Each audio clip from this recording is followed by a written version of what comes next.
It's a big night for local high school girls basketball as Tuesday marks the start of conference play in the NIC 10. Hononegah won the conference title last season and currently sits atop the standings with an undefeated record to start this season, and they would add to that against Harlem. Hononegah went undefeated in the conference last season, but Harlem beat them in a Class 4A regional final. But the defending conference champs start the game on an 8-0 run, capped off by this three from Allison Needfeld off the steal, and the Lady Huskies want to talk things over. Later into the quarter, Jordan Dimke makes the long two-pointer, and the sophomore led the team with 15. Then some nice ball movement by the Lady Huskies helps Taylor Paulson cash in on the bank shot, and Harlem gets on the board. But Hano takes this conference opener by a score of 53-23. Elsewhere in the conference, Freeport taking the trip to Auburn in one of the closest games of the night in the conference. Early in the game, Olivia Brown dribbles the ball down the baseline and hooks the shot for 2 points and one. Lady Knights up 8-3. Freeport turning defense into offense. After coming up with the block, it is Mikayanna Walker-Castle who is going to hit the three-pointer, and Auburn leads now 15-9 after one. Into the second, Keegan Huggins, look at this, pivots around the defender and careens it into the basket. Lady Pretzels once again make it a 6-point game. Later in the quarter, Namarie Haley is going to pull up from beyond the arc and drain the three. Auburn takes their conference opener at home, 60-41. While the Rockford Ice Hogs roster is full of new names, they are just 1 point behind the Texas Stars for first place in the Central Division. This is in part because the Hogs secured 10 of the 12 points up for grabs in their last 6 games, and they're tied for the second longest active point streak in the AHL. Some of these new faces have proved their worth early on in the season. Colson Dock has 10 points in 11 games, and his line mate, veteran David Gust, leads the team in assists with 10. Another newbie is Josh Maniscalco. He earned more playing time. He's played now in 5 of the team's last 6 games after just skating in 1 of their first 10. Maniscalco says he's going to make the most of every opportunity that he has, and head coach Anders Sorensen says that the Ice Hogs are in a competitive division, and that will be the case this weekend as they face rival Manitoba for a pair of games. It always changes week to week in the American Hockey League, but I think all teams in our division seem like they've improved this year.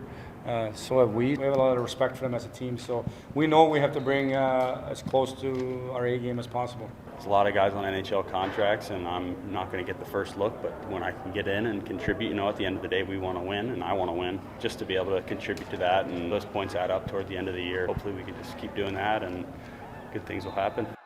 With the high school football state championships officially in the books, all eyes now turn to the winter sports as local teams like Genoa Kingston's girls basketball team looks to gain momentum early on in the season. And after starting off with 3 straight losses, the Lady Cogs put their 4-game win streak on the line against the Jefferson Jayhawks. Both these squads getting some non-conference games in before they open conference later this week.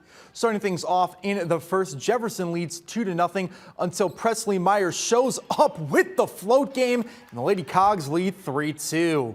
But the Jayhawks would get on a scoring spree, starting with that corner 3 from Abigail Bracious, and then off the inbounds from Bracious, it is Tamara Blackman adding 2 more for the Jayhawks, and they were up 14-4 at one point.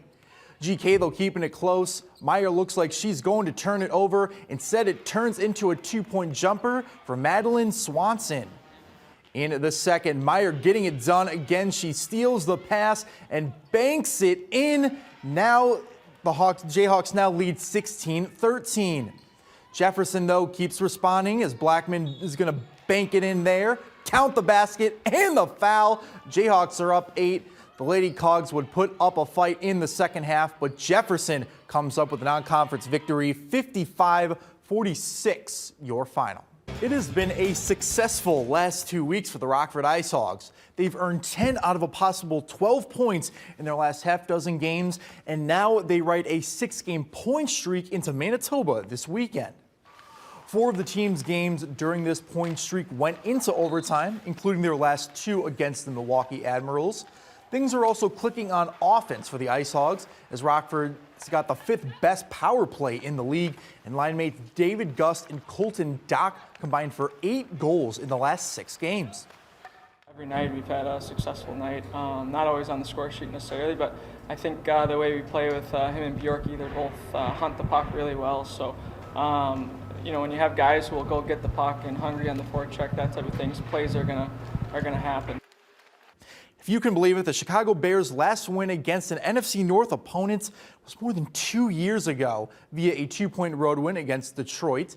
And since then, they've lost 12 straight divisional games and are 0-9 under head coach Matt Eberflus. And Monday night, they had a chance to end that streak on primetime against Minnesota. Vikings with Joshua Dobbs under center, Justin Fields getting the start for Chicago. Scoreless in the first. 4th and 10 on the 38. Fields completes a 24-yard pass to Cole Kmet for the conversion, and that conversion would pay off for the Bears in the second as Cairo Santos makes a 25-yard field goal, putting the Bears up 3-0. The Bears defense was getting to Dobbs. Pass intended for Jordan Addison, but Jaquan Brisker gets the interception for the second one that they got, and they'd force 4 turnovers at least onto the game. Now they're down 1 in the 4th. Fields is scrambling, but he ends up fumbling the ball on back-to-back drives.